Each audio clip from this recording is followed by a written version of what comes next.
Hi, everyone. Welcome, welcome. We're so excited to see you. We're going to give everybody a few minutes to join us. So we'll just, we'll check back in a few minutes.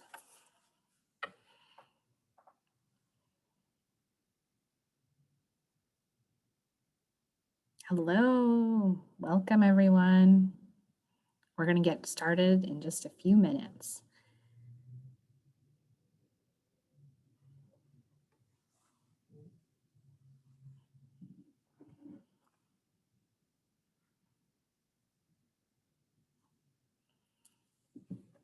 Hello, everyone. Welcome.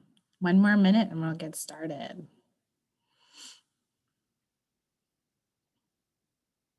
So excited to have so many participants today. It's going to be a great conversation. Hello, everyone. Welcome. Come in.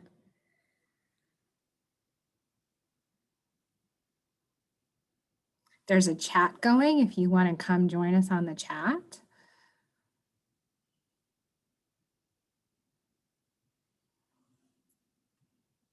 Hello, everyone.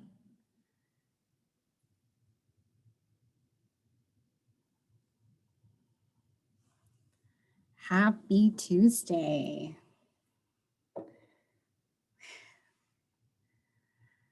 Hello, everyone. Good afternoon. So excited to see all of your wonderful names in the chat. This is great. All right, so we're gonna go ahead and get started. Good afternoon, everyone. My name is Nissy New. I'm the Chief Operating Officer for Metro Dallas Homeless Alliance. Thank you for joining us today in our second installment of what kind of community do we want to build. If you didn't catch the last one, we encourage you to go and listen to that one as well. MDHA is a backbone organization that aligns over 80 different partners in the community to make homelessness rare, brief, and non-recurring in Dallas and Collin counties. And one aspect of our work is community education and awareness programs like what we're doing today. We want to educate the community about homelessness, about poverty and racism and race. And there are so many different concepts here, right? So we want to have a place for those hard conversations. And this is just what we can do. We are incredibly thankful for the Apartment Association of Greater Dallas and Ian Mattingly, their president, for sponsoring this wonderful series.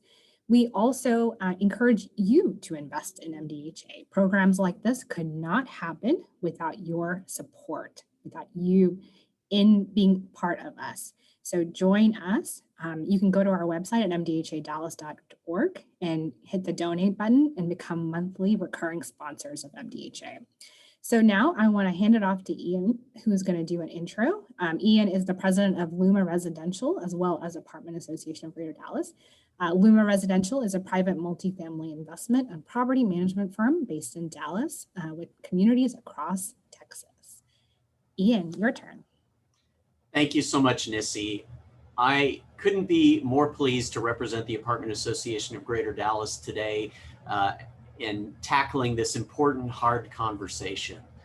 The members of the Apartment Association of Greater Dallas collectively own and manage more than 300,000 rental units across North Texas. And while the few thousand luxurious, glamorous, high-rise and mid-rise suburban communities and downtown properties often get most of the press, the vast majority of our members cater to the individuals and families, much like those that we'll be discussing today. And all too often, we've seen the impact of negative stereotyping about poverty that has had on our residents in their daily lives. And that's why I'm so glad to introduce Dr. Hannah Lebovits, who will be guiding our discussion today about what America gets wrong about poverty. Dr. Lebovits is a professor of public affairs and planning at the University of Texas at Arlington, where her research focuses on local governance, community development, and environmental justice, among other things.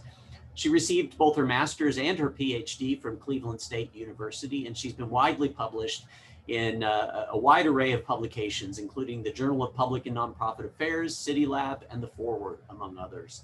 Welcome to Dr. Lebovits. Hi, thank you. So happy to be here today. So I guess we're going to jump in with Dr. Rank. If Dr. Rank, you can join us so I can introduce you and we can get started here. So hi, everybody. Thank you so much for being here. And please note that we will be having a question and answer session at the end. So as you're listening, thinking through things, hold on to those questions and bring them up towards the end. So Dr. Rank is the Herbert S. Hadley Professor of Social Welfare in the George Warren Brown School of Social Work at Washington University, WashU, in St. Louis. He is widely recognized as one of the foremost experts on issues of poverty, inequality, and social justice. He has been the recipient of many awards, and his research has been reported in a wide range of media outlets, including the New York Times, the Washington Post, the Wall Street Journal, and NPR. Thank you so much, Dr. Rank, for being here today. Oh, it's great to be with you. Thanks. Thank you. So today we're talking about the book that Dr. Rank just co-authored, Poorly Understood: What America Gets Wrong About Poverty. Dr. Rank, to start us off, can you help us understand the motivation that you had in writing this book? Sure. And before I even start that, I wanted to thank David, Nissy, and Ian for sponsoring this and putting this together. So I'm really grateful to them for doing this. The motivation behind the book was I was in my office one day and I was talking to one of my co-authors, and we were saying, there really isn't a book that has addressed all of these myths and stereotypes surrounding poverty, homelessness, inequality. And we thought, that would be a really interesting idea for a book. And so we kind of sat down and wrote down some of those myths, and that was basically the origin of the book. And I've been doing research on poverty and inequality for a long period of time, and routinely run into all of these misperceptions and stereotypes. And so this is a book that really takes on, each chapter kind of takes on one of those myths and stereotypes and really addresses it with research and empirical evidence. And Dr. Rank, what do you think is the most burning issue that your book addresses? So not just about poverty more generally, but what's the biggest myth that you wanted to push up against? That's a really good question. And I would say there certainly are lots of myths that we talk about, but I would say the one that really underlies a lot of misperceptions in America is the idea that poverty is the result of individual failing. And in fact, we often view in this country social problems as the result of individual failing. That is, there's something wrong with the person, they're not working hard enough, they're not motivated enough, and so on. And what we show in the book is that really, if we talk about poverty or these social problems, poverty to a large extent is a structural failing. It has to do with not enough jobs that pay a decent wage. It has to do with social programs that do not support folks. And so I would say that that's probably the biggest overall myth, is that in this country, we're so rooted in the idea of rugged individualism. And in fact, I had a book last year that came out that was dealing with this. And the way that we're very much steeped in this idea that you do it on your own, you make it on your own, you don't rely on others. And that really clouds how we view a lot of these social issues, and in particular, the issue of poverty. One of the things that I really enjoyed about the book is this idea that sort of poverty should be an assumed state, that most people are probably going to experience poverty at some point in their lives, but instead we see it as some sort of exceptional state, something that we wouldn't assume we would go through. Have you encountered poverty in your own life? No, not. I mean, when I was in graduate school, I guess I might have been considered in poverty, but no, I've been lucky enough not to have really experienced poverty. But that's a really important point, is that the way that we often think about poverty is in a kind of static way. How many folks are poor in a particular year? And a lot of my work and research has looked over the course of a lifetime and has asked this question of, what's the lifetime chances of somebody experiencing poverty? And if we do that, it actually is a normative event. So a majority of Americans at some point during their adulthood will experience a year below the poverty line. Roughly 60% of people and 3/4 of people will experience poverty or near poverty. So the idea that poverty is something that happens to somebody else and not to me is really a misperception. Actually, poverty will strike a majority of Americans, and that implies a different way to think about this issue. So again, going back to what I was talking about earlier, we often think about it as, oh, it's somebody else, it's not me. Actually, poverty affects us all in one way or another. And we can talk about, different ways in which that plays out during our next, 45 minutes or so. But I think that would probably be another important message here, is this idea that poverty is actually quite widespread and affects us all. And we need to think about it from that perspective. And one point related to that, again, about these perspectives we have about who's poor, is that a lot of poverty occurs spatially in places we wouldn't necessarily assume that it does. And I've actually done some research on the Yeah. deconcentration of poverty in Yeah. urban areas and moving to suburban and rural areas. Well, rural areas have been poor for a long time, but moving to that middle space. What do you think is different about suburban poverty from urban poverty, and sort of how we shape these narratives and how we think we understand poverty? Yeah, so that's a really good point. And we deal in one of the chapters with the idea that, the way that we often perceive poverty or kind of picture poverty is that of inner city poverty, and poverty particularly that strikes non-whites, folks of color. And as you point out, actually, poverty is quite widespread. And so there are more people today that are in poverty in suburban areas than in central cities. And some of the deepest rooted poverty is in rural areas. Now, the question of how does that poverty differ? I think what you find in inner city areas and in remote rural areas is you're more likely to find deep-seated poverty than you are, say, in some of the suburban areas where it might be more transitory and people experience a year of poverty but then get back on their feet. So I think that's a difference. But again, people are often surprised when you say actually there are more numbers of people in poverty in suburban areas than in central cities. That sort of like goes against the image that a lot of people have of who's in poverty. But speaking of that image and talking about the Metro Dallas area, which is where many of us are, working from, so a lot of that poverty, or a lot of those patterns of poverty, are due in part to gentrification in the inner core, right? And this redevelopment of inner cities that's actually displaced a lot of people into suburban areas. And we see this a lot in the Metro Dallas area and even further out. What is different about the way that suburban areas can deal with poverty and can manage poverty as opposed to urban ones?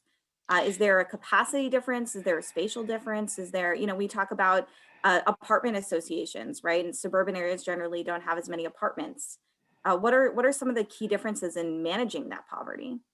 Yeah, well, I think yeah, you're bringing up a really good issue in that suburban areas are different than in central cities, and I'm not exactly sure how some of the ways in which poverty in suburban areas can be addressed differently than, say, poverty in the central city. Certainly, the spatial dynamics are different, but I guess again, I would go back to this idea that poverty in suburban areas is more likely to be transitory and shorter term than it is in central cities. But you raise a really good issue, which is and when we think about the issue of homelessness, the idea of gentrification really comes into play here, and that's an issue of again, I would sort of fall back on this idea that this is a structural failing, and the failing is not enough affordable housing for folks. So somebody's going to lose out. And we can talk. I've got a nice analogy, I think, that kind of ties some of this together that we can talk about in a little bit about musical chairs. And I know, Hannah, you've read the book and gone through it twice, so you know all of these things. But when we think about homelessness, ultimately, I think it's a question of just really a lack of affordable housing for everybody who needs it.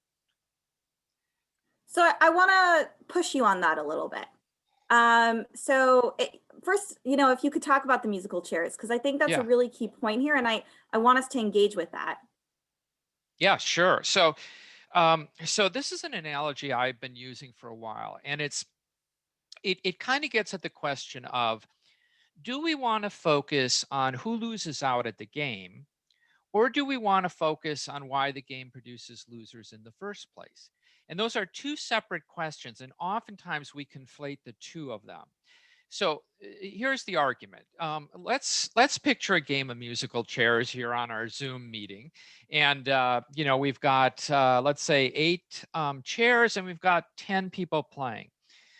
The music stops. Who loses out? Well, if we focus on who loses out at that game, then we can say, well, it's folks that maybe weren't as quick or agile. They were in a bad position when the music stopped. And those are all appropriate reasons for why those 2 people lost out.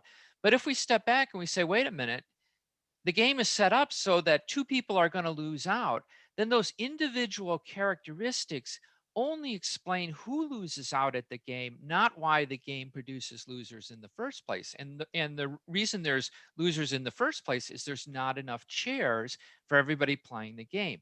And so to apply that to poverty, the argument that I make is that those who lose out, those who experience poverty, have less kind of have characteristics that put them at a disadvantage.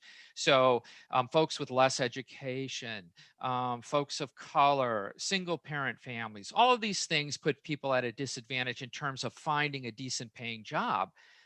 But the fact that there aren't enough decent paying jobs has to do with a failure at the economic and the political levels. So we're playing a large scale version of musical chairs in this country where we've got more people playing than chairs available. And in this analogy, the chairs are jobs that can support a family, on a livable wage.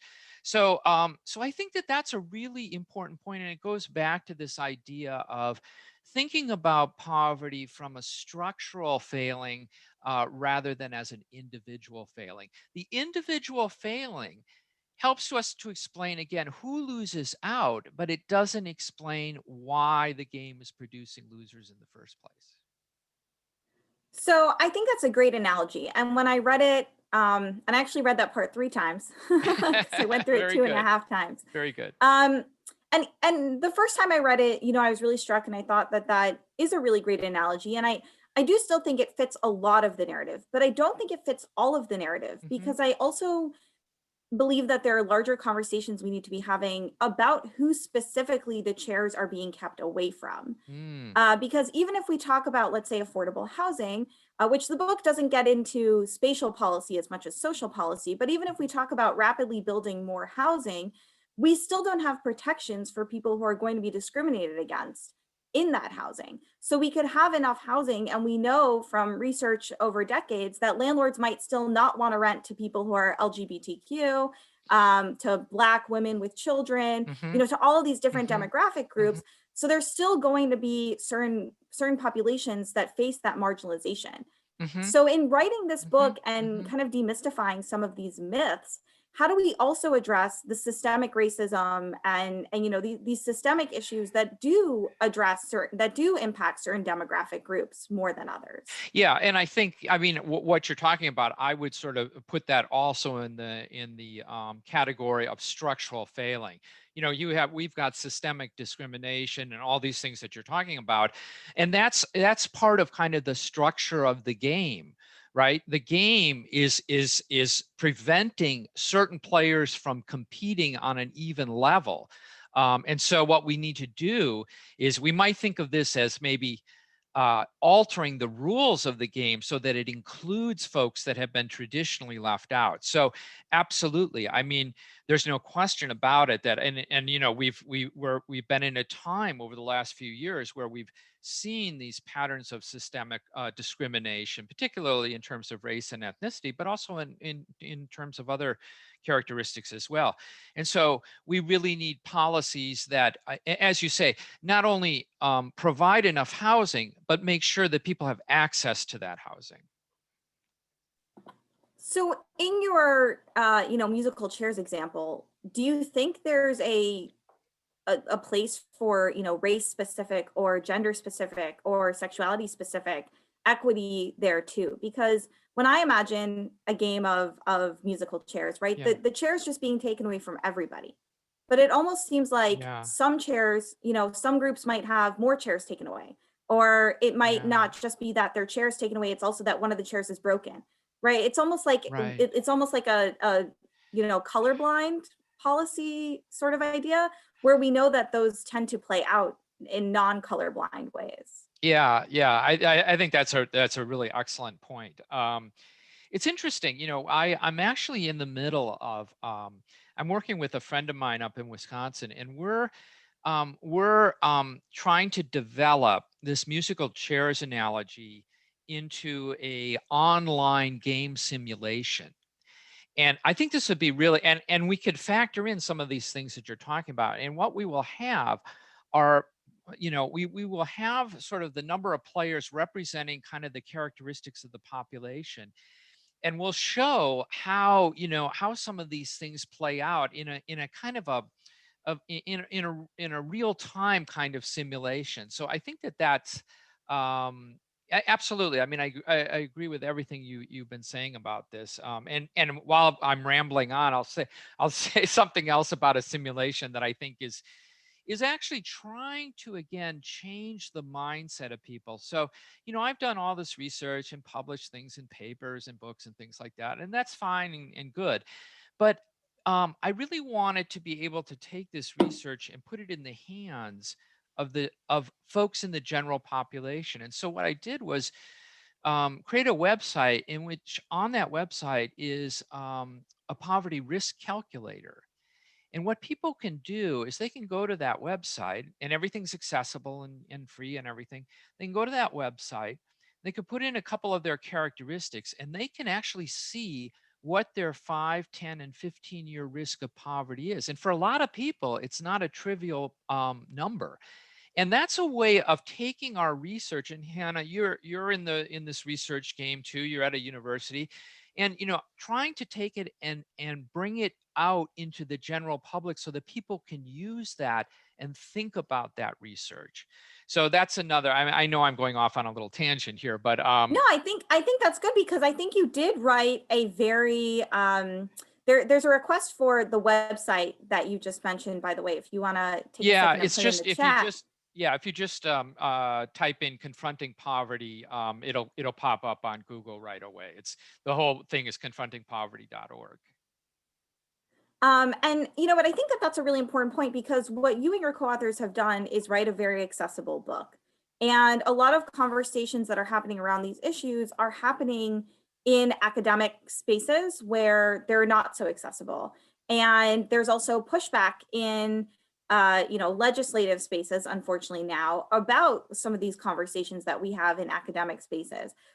How do we bridge those gaps? How do we get these sort of things to the people who need to know them, especially now when there are all of these kind of tense political conversations happening around race and other things related to that?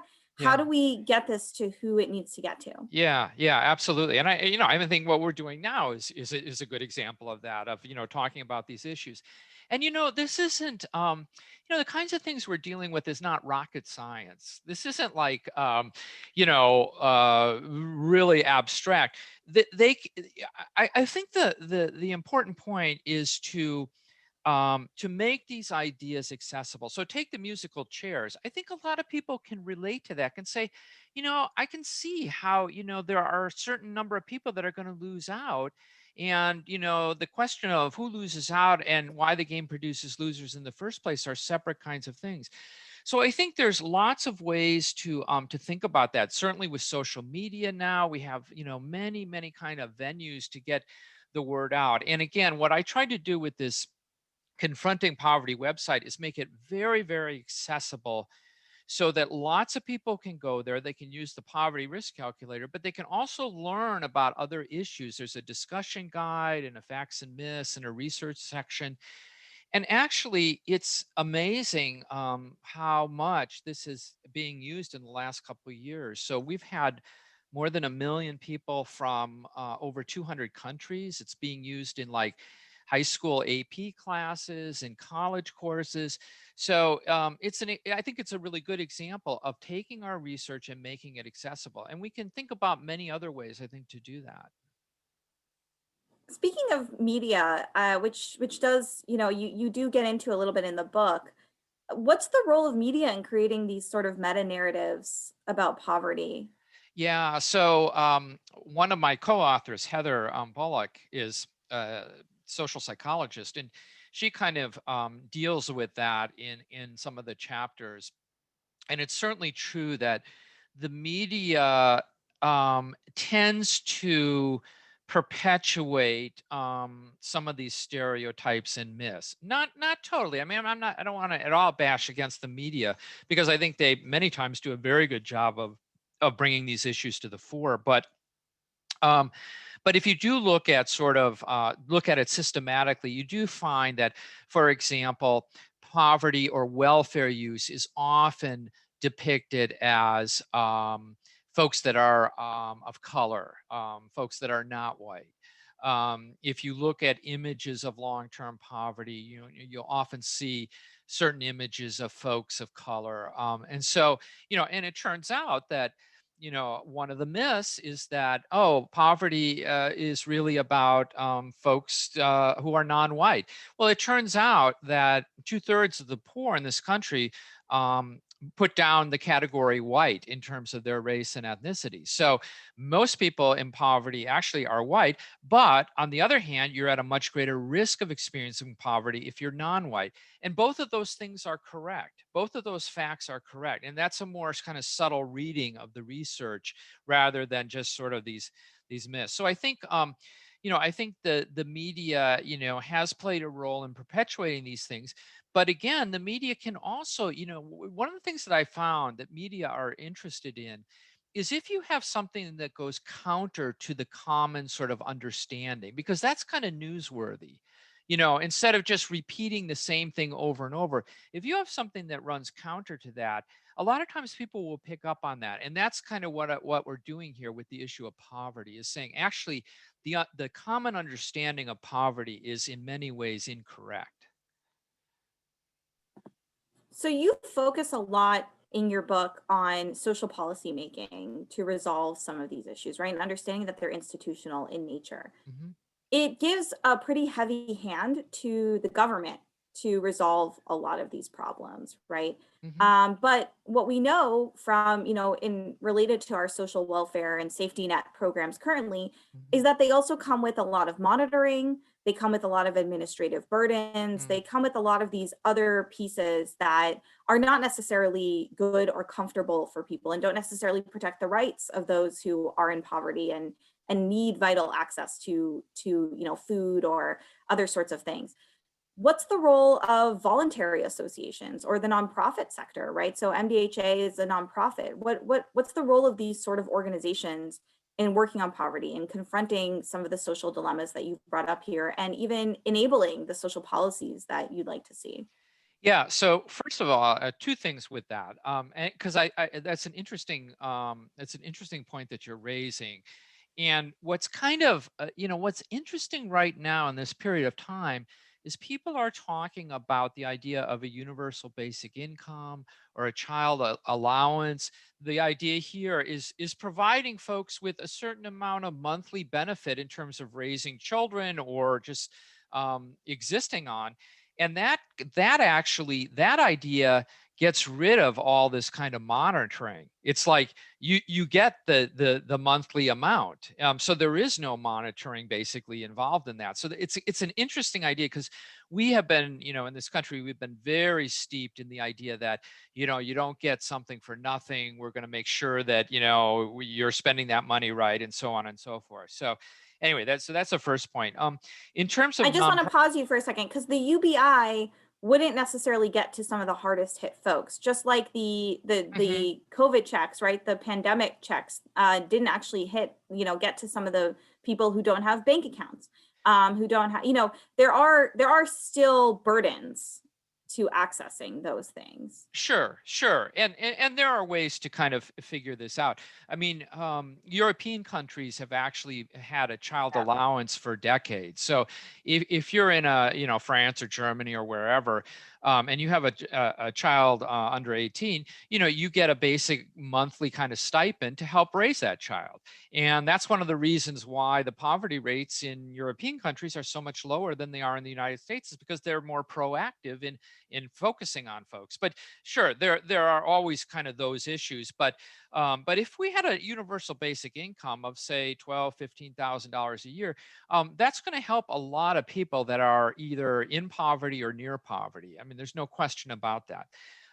In terms of the issue of nonprofits, absolutely. I mean, one of the strengths of our country is that we do have a lot of nonprofit organizations that are actively involved in addressing some of these issues. And the idea there is that nonprofits on a community level know their community much better than the feds know those folks. And so there absolutely in all of this is a role for, nonprofits and community engagement. We talk a little bit about the idea of community organization and community development as an important strategy for dealing with poverty on more of a micro level. So I think all of those things are really key. So I want to push you on that though, because there are also concerns about nonprofits lacking accountability, transparency, not being as connected to their neighborhoods as they should be, right? So, is there, I guess I'm asking, is there a best model, right? Or is it a mixture of models? What's the best way to really address this? Yeah, I don't have a good answer to that. I mean, I think maybe it would be a mixed model. I think you can point to really successful nonprofits, and you can point to ones that are not accountable for what you're saying. So it's hard to really have an answer, the best practice there. Maybe you have an answer. No, I think it's validating, right? I think we have a lot of attendees here, and thank you everybody for being here today. Absolutely. A lot of people in the trenches, and Absolutely. it's frustrating sometimes that there's this pushback of like, well, you're not doing it right, and you're not doing it right, and I think it's validating to know nobody really knows how to do it. Yeah, and I think the other thing that you often find with sort of nonprofit organizations is they're often not talking to each other. They're kind of and they're not working together, and that's often raised as a problem in terms of this particular area. And I don't have a really good answer for that. So going back to the housing issue, and there are a lot of nonprofits who are actually really essential in providing those kind of connective resources. What do we need to see happen, spatially in terms of housing that can complement the, jobs and income related issues? Are there? Yeah. Yeah. So they're one of the. When we talk about in kind of the later chapters, some of the strategies for dealing with poverty, we talk about this idea that there needs to be greater access to particular social kind of resources, and those would include, one of those includes affordable housing. What we've seen over the last 40-50 years in the United States, and folks that are watching this, I'm sure, are quite aware of this, is that housing has become more and more more and more not affordable. There's less affordable housing today than there has been in the past. So, if you're living particularly if you're living on certain areas in the East and West Coast, if you're living in Boston or New York or San Francisco, there's just no way you can afford it unless you're really making a lot of money. So Oh, so we need to, yeah, and over this past 40 or 50 years, the government has really gotten out of the role of affordable housing. And I think we need to have a much more active role in terms of both the federal government and the state government in encouraging and building more affordable housing. It just seems like that's key, and there are different ways of thinking about how we could accomplish that. But again, I think that unless we have that, we're going to have folks that are experiencing homelessness and are one paycheck away from experiencing homelessness. And in our current affordable housing models, we focus a lot on decentralization, on not having like the old public housing models that we used to have in the 60s, 70s. Instead, moving towards the voucher model, right? And private folks being able to rent to people with vouchers. Do you think that there's a larger value to more social housing and public housing that's governmental in nature? Because going back to the idea of poorly understood, right? We have a lot of pushback in this country culturally around governmental efforts, specific governmental efforts to provide social resources such as housing. There's a lot of pushback. And take New York City, for example. There's a lot of solid pushback against NYCHA, the New York City Housing Authority. And that's, a lot of it is very valid. So how do we engage with that, with creating more affordable housing? I do think we are in a period of, a lot of times these things kind of go in cycles, and I do think we're in a period of time where we're going to see actually more kind of proactive government efforts in terms of some of these issues. So I think that there needs to be a role for the federal government in terms of affordable housing and things like that. There also needs to be encouragement in the private market as well. So it's not just an either or question, but there's no question that we don't have enough affordable housing for folks who need it, and we need to we need to address that. But again, I do think that it's interesting with the new Biden administration and sort of the emphasis on things like thinking about a child allowance and thinking about a universal basic income and thinking about talking about housing issues. I think there's more of an there's more of an emphasis now, and will probably continue in the future upon this, which is really, really very positive, I think. And do you think these solutions should be federal in nature, or are they best done at the local or state level? I think that, I think there is definitely more of a role for the federal government than has been in the last 40 or 50 years. I think there certainly is a role for the state and local levels as well. But, if we go back and we think about, go back to the book, we have a couple chapters where we say, let's compare poverty in the United States with other countries. It turns out the United States is at the very extreme end in terms of poverty. We have the most poverty of any of the OECD countries. We have the most inequality of these countries. And the question is, well, why is that? And one of the main reasons is because the government does so little to help folks in need here. We take this position of you're on your own. You don't rely on others. You don't turn to the government. Well, that hasn't been working. It's like the proof is in the pudding. We have the highest poverty rates of any of these countries. These other countries, make the effort to really address some of these issues. And, it's actually smart economic policy to invest in people. It's smart economic policy not to have children in poverty. So one of the things that I think is important in the book that we mentioned is I did with a graduate student here a study on what is the actual economic cost of childhood poverty in America. Because again, we often think, oh, well, this doesn't affect me. I'm sorry, but why bother? So what we did is we used the latest evidence to latest research to look at the fact that if children are in poverty, you have higher healthcare costs, you have less productivity when they become adults, and you have higher rates of incarceration and criminal justice costs. And we factored all those in, and we came up with a figure of that in 2015, childhood poverty cost the United States conservatively slightly over $1 trillion. That was about 28% of the entire federal budget. So to say we're not paying for this is totally wrong. What we're doing is we're paying on the back end of the problem rather than on the front end of the problem. And it's always more expensive to pay for something on the back end of the problem. The other thing that we show in this study is that for every dollar we spend reducing childhood poverty, we would save between $7 and $12 down the road.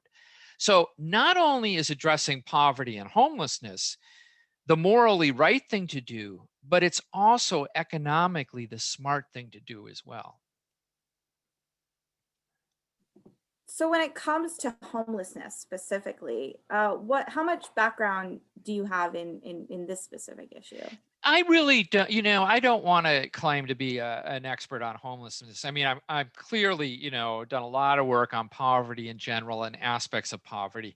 And I guess the way that I see homelessness is as an extreme sort of category within that larger category of poverty. That, if you don't have if you're out on the street or you're in a shelter, you really are in a tough situation. And so I think and there's lots of people that have done, lots of really good work and on homelessness, and certainly MDHA, is focused on this issue of homelessness and knows this probably much, much better than I do. So I don't want to claim any expertise on specifically on homelessness, but I think a lot of the issues are certainly related to the wider issues of poverty. So, if you're homeless, you have all I just mentioned, health kind of issues.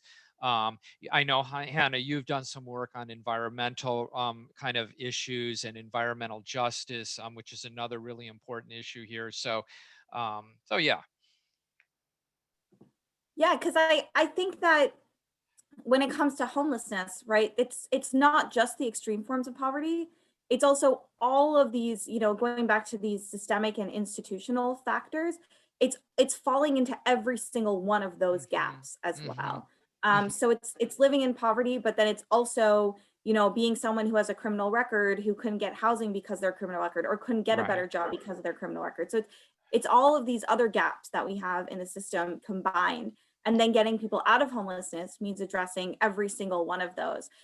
Someone with a drug issue, or people, as they're experiencing longer bouts of homelessness, deal with a lot more mental health issues. Even if they didn't have them when they started, it becomes a deteriorating state. So it's dealing with all of those gaps and those holes together with poverty. And so getting out of that. Yeah, definitely. And another issue here is, I don't know if folks have probably seen this, but the Federal Reserve comes out with a study every year, and what they ask people is, if you had a $500 emergency, would you be able to cover that with cash? Do you have enough cash on hand to cover that? And it turns out for this past year, 37% of the population said they would not have $500 on hand to cover an emergency. What that means is that there's so many people right on that borderline of falling, into poverty and possibly falling into homelessness. So there are a lot of people that, that are in that position. So yeah, I mean, and that's the other thing that we talk about, and I've talked about in other work, is that, one of the things about poverty is that, it's really people living on the edge, and any little thing can just push you over into homelessness, having a car breakdown or getting sick, or all kinds of things that people are just maybe barely making it, and one little thing can just cause them to go over. So what do we need to see more of around these issues to create change? Well, I know, yeah. Yeah, I was going to say, well, I mean, the first thing is, what we really need, we need to think about this issue differently. We need a different paradigm, because the paradigm that we've had, that so many people, and you talk to people, and So many people fall back on this individual failing. Well, if you just would work hard enough, if you just get a job, if you just be more motivated, that would solve the problem. Well, that's not going to solve the problem because the problem is structural. So we need to have a real change in the paradigm. We need to understand poverty as a structural issue, and we need to understand that poverty is an issue that affects us all. It's like that cost of childhood poverty study that I was talking about. That affects us all. It's not like we're not paying for this. We're paying for higher healthcare costs. We're paying for incarceration. We're paying for an economy that's not as productive as it could be. So we all wind up paying for this. So the first thing we need to do, and I'm sure folks, watching this are very attuned to this, we need a different paradigm for understanding poverty. Then once we have that, I think we can move forward with some of these solutions that are will be more effective because they're dealing with the fact that the game is producing losers and providing more chairs for the number of players playing the game. So what would that be? I mean, it would be lots of things that, it would be things like, getting the minimum wage up to a livable wage. That's structural. There are a lot of people that are working, they're working really hard, but they're just not getting ahead because the jobs don't pay anything. So, getting wages up to a livable wage would be, as a structural kind of thing. And there's lots of other, kind of programs and things that we talk about that are designed to get more chairs for everybody who's playing the game. And speaking of, actually creating change, right? You do talk a little bit about the decision-making power, right? That people who are in poverty have very little decision-making power when it comes to getting out of poverty. It's actually a lot of the people who aren't in poverty, who haven't experienced poverty, who are the decision makers and who have that agency around, the systems around them. How do we bridge that gap? Well, if I had the answer to that, I mean, that's one of the things that, that you and I and everybody watching, I'm certainly has run into is how do we get decision, folks that are in the position of making decisions to really change their perspective on this. And, I guess, the best that we can do is to present the evidence, to present, solid work that addresses these misperceptions, and to say, probably the strongest argument that I can think is that it's in all of our economic self-interest to address this issue. It's in nobody's self-interest to have children growing up in poverty. It doesn't make any sense. It doesn't make any economic sense. So I think that message is just really, really strong. And again, Can we move past that though? Can we move past a self-serving argument? Because I think we got here because of a self-serving argument, right? We got here because of rugged individualism and this idea that, what you think and how you feel individually is really, the way the world is. And maybe appealing to that argument isn't the best way to structurally push change. Yeah, I mean, I would kind of disagree. My perspective has always been, let's use as many arguments as we can. Okay. So I think one argument that, like I'm in the School of Social Work, so we're very much attuned to social justice, inequities, these kinds of things. I think that those are all important arguments, the value kind of arguments. But I do think that self-interest is another important argument to make. So it's not a question of either or. As I said, not only is addressing childhood poverty the right thing to do, it's also the smart thing to do. Both of those arguments are important. So I don't want to, I get your point that, yeah, this has kind of led us into, self-interest has led us down this road for sure. But perhaps self-interest can play a role in leading us out of this this quagmire that we've been in. Is there a different kind of space that we need to be in the long term to address some of these issues? Like, what do you mean? I guess a more communal one, a more empathetic one, right? Something that's more connective, relational, rather than just you yourself are probably better off if. Yes, yes, yeah, and I think you raise a really good point. I had a book a few years ago focusing on the American dream, and the American dream, to a large extent, is about the individual. It's about how am I going to do? Am I going to have a good life?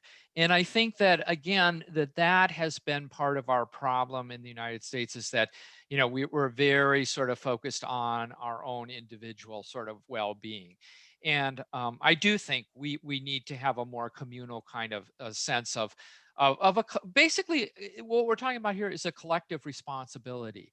It is what responsibility do I have to somebody else? Where is my responsibility? So here, Hannah, is an interesting point that research has looked at, and that is in those societies that are more racially homogeneous, like Sweden, Norway, and so on, they tend to have a much more generous social safety net than societies that are more racially heterogeneous, like the United States. One of the reasons people say is that when people look the same as I do, they're more likely to feel a connection. They're more likely to feel this collective responsibility. But when people look different, I'm less likely to feel that collective responsibility. And I think that is an interesting idea. And I think that has worked against us thinking collectively, that we have folks from all around the world. And, we are not racially homogeneous, and we're becoming more heterogeneous in the future. And that has oftentimes worked against us seeing our collective interest. It also creates factionalism, Absolutely. right? And then we have fights over resources as opposed to seeing everybody as essential to the resource disbursement. Absolutely. And certainly I think some of the pushback that we've been seeing, in the Trump years, this sort of kind of white backlash is reflective of this idea. So absolutely. And so the big question again is, how do we get beyond that? How do we see beyond that and realize that we're in this together? We have a collective responsibility. And I mean, do you have some ideas on this one? Because this is a $1 million question. Yeah, I mean, I think that there are definitely interrelated systems here that we need to address. One of them actually being that, and we didn't discuss this much, and the book doesn't get into this much, but how we educate children. So this book is really, for adults, people who've already grown up, who've already kind of made their minds about who they feel comfortable with or don't feel comfortable with. But every day in this country, we do have a lot of heterogeneity in our public schools, and even in our private schools increasingly. But we haven't really thought about how we teach children about poverty, because that's where they start to have these ideas about moral failings, right? And not understanding that their best friend might not be able to afford something they can, right? We haven't had those conversations at the kid level yet. And we do need to have those conversations. We need to start raising children and raising future Americans who are going to think about these issues with a more collectivist mindset. Because in the classroom, they know these are your people, right? Like, this is your family. It doesn't really matter what they look like. If you have a group project, if you have to work together as a unit. But then they leave the classroom and they end up back in their, smaller spaces, their more homogeneous spaces, whether it's, racial, economic, or although those often come together, but even professional, tiny spaces. They go back to their spatial small spaces, right? Their small suburban area, or, things like that, their neighborhood, and they shrink their views of what the world is, even though in the classroom, they're much more, complicated and complex. And I think that's one of the things we have to, write a poorly understood, but for kids, for a way that we can teach kids.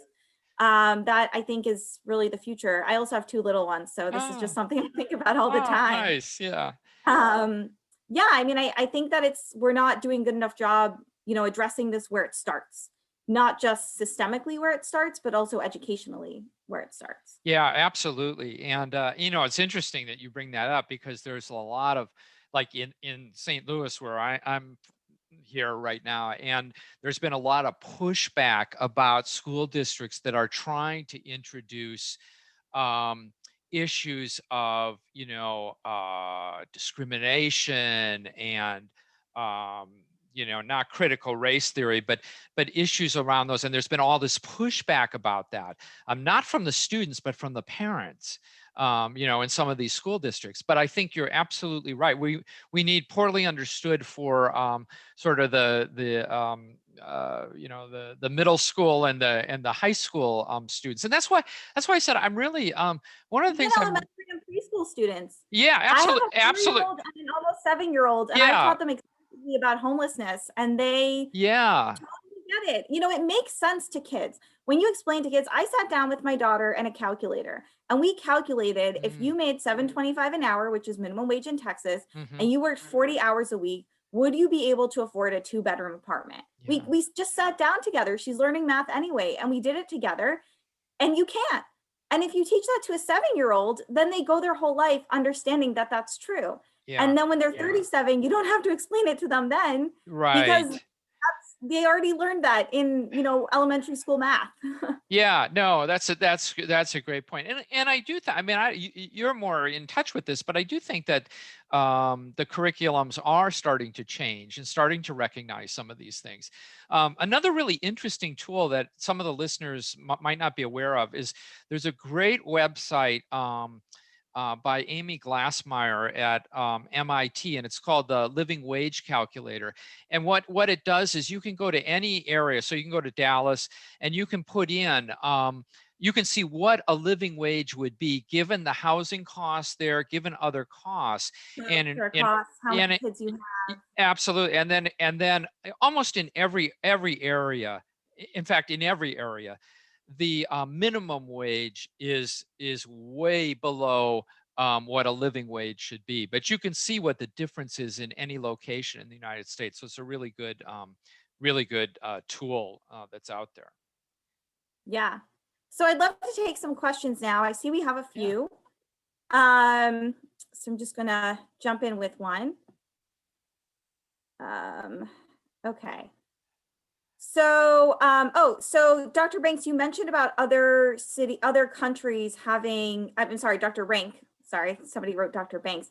Dr. Rank, just, when you're reading something, something in your head, but as you're reading it, you're just saying it. So Dr. Rank, you mentioned that other countries have have lower levels of poverty. Do they also have a larger welfare state, or are there nonprofits there as well? Is it mostly the state that takes care of this? It is mostly the state. So they have a much more robust kind of social safety net kind of thing. But also these other countries, when you think about it, the United States is an outlier, not only in terms of poverty, but we're the only OECD country that does not have national health care coverage, that does not have kind of national child care and making child care affordable. So not only do we not have a robust safety net, we don't have these other things that all these other countries basically provide. So that's the real difference. And other countries don't have the to a large extent, the system of nonprofits that we have in the United States. So someone said, sometimes I think addressing poverty is not a physical thing, but a mental thing. We seem to address it by passing laws that basically say, we should do this or we should do that. Or, especially when it comes to homelessness, there's outlawing panhandling, things like that. But really we need to re-educate the community that poverty has been around since even biblical times. Is that temporal conversation, right? So we've had a social conversation, right, about social policies. We've had a spatial conversation, but what about the temporal conversation? Talking about the fact that this is constant, right? Over time, poverty is it's a part of who we are. We have built into so many systems to give charity or to engage in some sort of taxation and then redistribution. Yeah, so that's a great question. And I would say a couple of things on that. First of all, yes, we've had poverty since the beginning of this country, and in fact going back, thousands of years. However, sometimes people say, and this is one of the myths we take on in the book, that poverty is simply inevitable. That with the quote from the Bible about you'll have the poor with you always. Well, poverty may be with us for long periods of time, but we can do a lot to reduce the extent of poverty. And just the example I was giving of other countries. Some countries have poverty rates as low as 3 to 4%, whereas our poverty rates tend to be around 15%. So, can we get rid of all poverty? No, but we can certainly make a huge dent in reducing poverty. But the other point that I would make with this question is, which is a really good one, is these arguments that we're having, for example, about the argument of the deserving and the undeserving poor. The deserving poor are those who are deserving of some help. The undeserving poor are those who are not deserving of help. And we often think of most of poverty as the undeserving poor. Well, that argument has been going on for hundreds of years. The English Poor Laws in 1604 were based on this idea of the deserving and the undeserving. So the arguments we're having today in terms of social policy often have a long history behind them. So coronavirus, COVID, I think we really have to talk about that. Yeah. On the one hand, we might see a lot of changes in poverty because so many people lost their jobs or their businesses. On the other hand, we also saw an infusion of a lot of resources for people who weren't able to access them and rethinking our Yeah. hardest hit communities. Where do you think this is going to go in the future? So this is a perfect example of showing that poverty is structural. The pandemic has nothing to do with individual failing, right? I mean, this happened. It was a structural failing. And in fact, the government actually did a lot to help people. They addressed it. So I think that this illustrates both of those points that I've been making. Another period of time where we had a huge structural failing and we saw a response of the federal government was the Great Depression. The Great Depression resulted in, millions of people being unemployed through no fault of their own. And the government said, you know what, we have a role to play here. We have a role to get people back going and working again. And so I think that, this is if there's a silver lining, it illustrates the importance of programs and policies that directly address people's poverty. I think this is a good example of that. And I hope that this idea will continue. And as I said, the idea of a child allowance is now starting in July and it will go for a year. And that actually is estimated to potentially reduce childhood poverty by about 40%, which is pretty significant. But it's only in place for a year, and then it will need to pass Congress and so on. And so we'll see what happens with that in a year's time. So one of the arguments of your book, Dr. Rank, is that poverty is most commonly experienced in sort of these short and cyclic experiences. Yeah. What about intergenerational poverty? Yeah. Deep, again, that temporality, right? That long-term poverty. How do we address that? Right. And that's a kind of a much more difficult issue. So that's exactly right. There are different kinds of poverty that is out there. Most people who experience poverty do so for a fairly short period of time, maybe a year or two. They've lost a job or they've gotten sick, but then they get back on their feet. And they may not be that far above the poverty line, but they're out of poverty. And then something else might happen to them again. So for a lot of people, poverty is fairly fluid. You might move in and out of it. But absolutely, there's a percentage of those who are in poverty, perhaps about maybe 10 to 15%, that are there for long periods of time, and that part of that is generational, and that is a very difficult issue. I think again, though, that the opportunity structure for those folks is just really not there. So we have to think about opening up the opportunity structure, and we have to think about policies that maybe are specific to long-term generational poverty. That is, kind of things you were talking about with education and kids and issues of, for example, the Head Start program and things like that try to build people's assets and their human capital. But that's I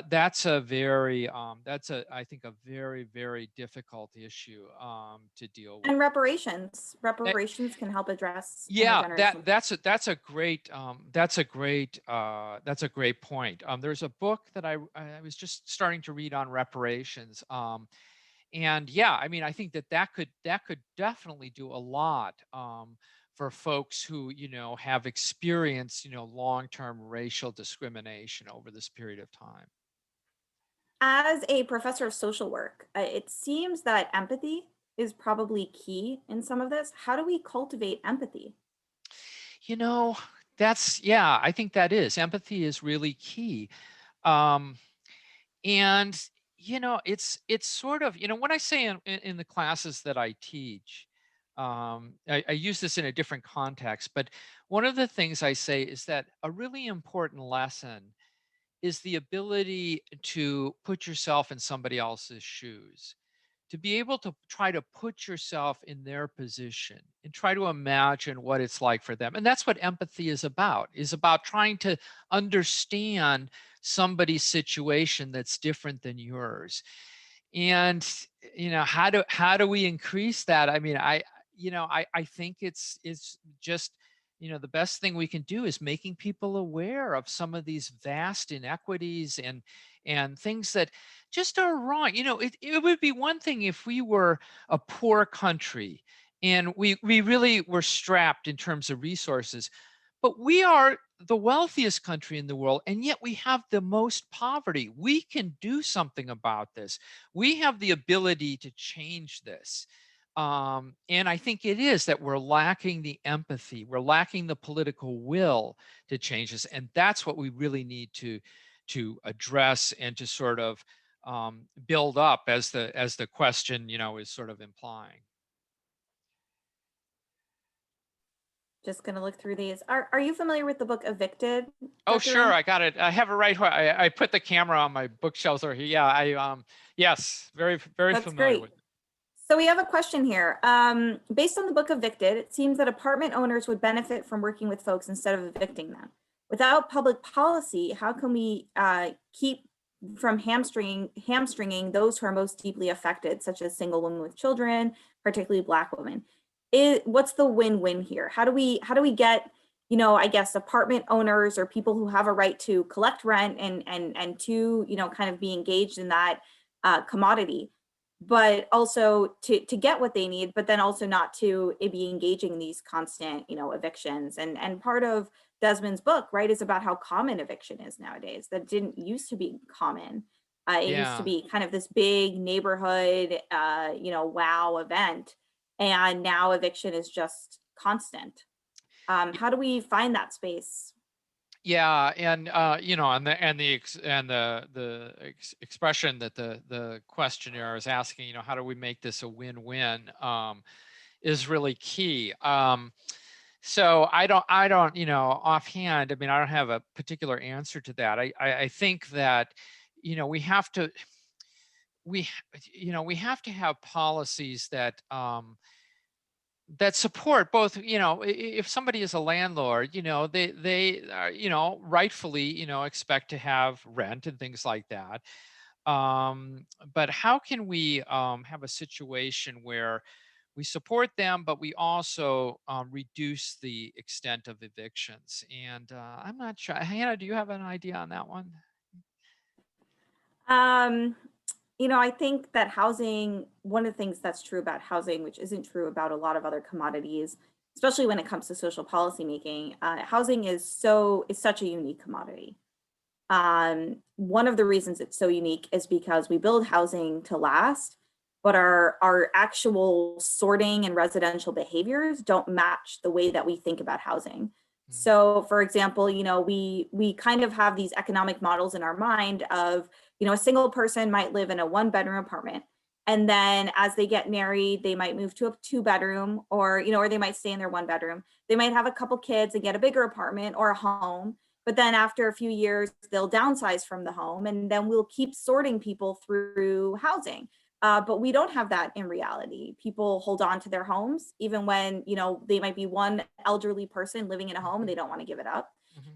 People very often can't move out of an apartment because they can't find, a single family detached home in the right area or something like that, right? Like, so a lot of our sorting is really off. But in most other commodities, take food, for example, right? you know, people will access the food that they want to eat, and the more interest there is in certain foods, the more the market kind of flexes towards those foods, and they're much more easily consumed.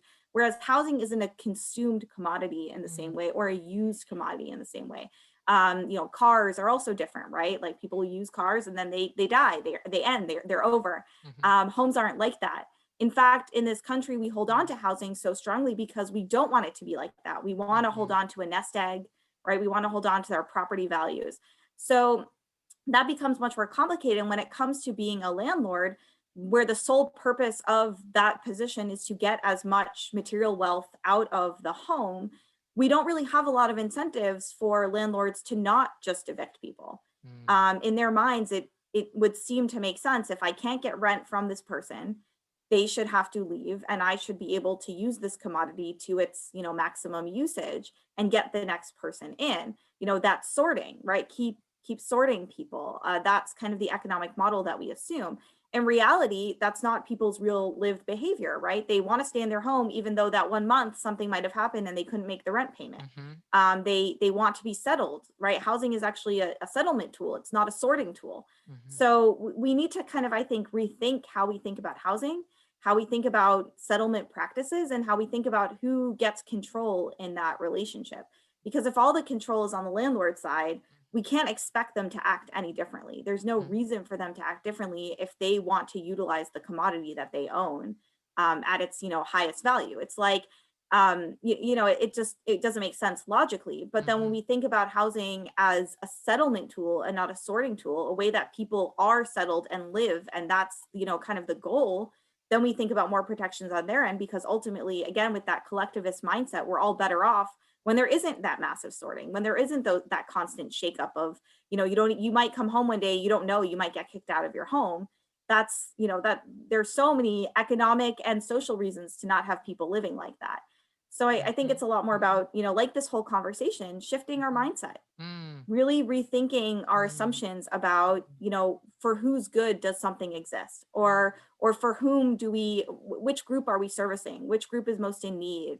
You know, what does poverty look like? What are bad experiences? How impactful are bad experiences, right? Like, you know, we need to be rethinking a lot of this and reshaping our minds around these issues, which is why your book, you know, is so important and so helpful.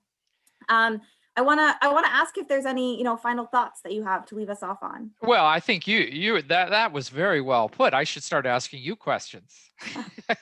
So, no, I just hope that you know, that folks, I guess, you know, like people who are watching this, I think that the book is something that can be put to use, and not only for, you know, an individual's own, you know, refreshment on some of these issues, but, you know, for using these arguments when we engage with other people. I think it can be very useful. So I hope everybody, you know, either checks it out at your library, or, you know, picks it up at your local bookstore or whatever. Because I think, you know, it's these kind of discussions and talking about it, you know, that's where it begins. So, you know, I want to thank you for the excellent questions, and everybody watching. It's been really a pleasure to get to share some thoughts and ideas. Thank you so much. I'm going to hand it back to our host now. Wow, I am simply overwhelmed. This has been a tremendous conversation. We got more than we bargained for with both of these scholars, and there really is so much we can put into practice. I'm putting into the chat right now a link to our entire series. I would love for you to go to it. We have 3 more sessions in this series, which I hope you will all attend. There's a opportunity to sponsor it too. This is kind of spontaneous, but our next conversation is actually going to be about what the faith community can do. So it kind of goes to some of the questions that were asked today. Our 4th session is actually going to be about a book called Brave New Home, which talks exactly about what Dr. Hanna was talking about in terms of the fact that we need to break the mold.